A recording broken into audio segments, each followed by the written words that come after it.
बिना जान के जियल नाही जाई हमके सुइया जहर के। बहुत प्यार करिए कजली से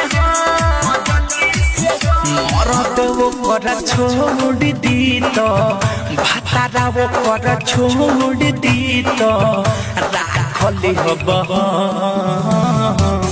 बहुत प्यार करिए रनिया।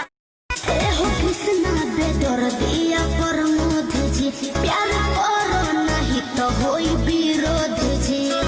अरे वाह क्या वाह ओहो हनु हम जानो तानी जवन चाहतारू अभी पहिले उठानी में। सनम भुला न गई हो ससुराल में तू जाके सनम भुला। एक बार और लगाई ना। रुका एक बार फिर लगाओ तानी।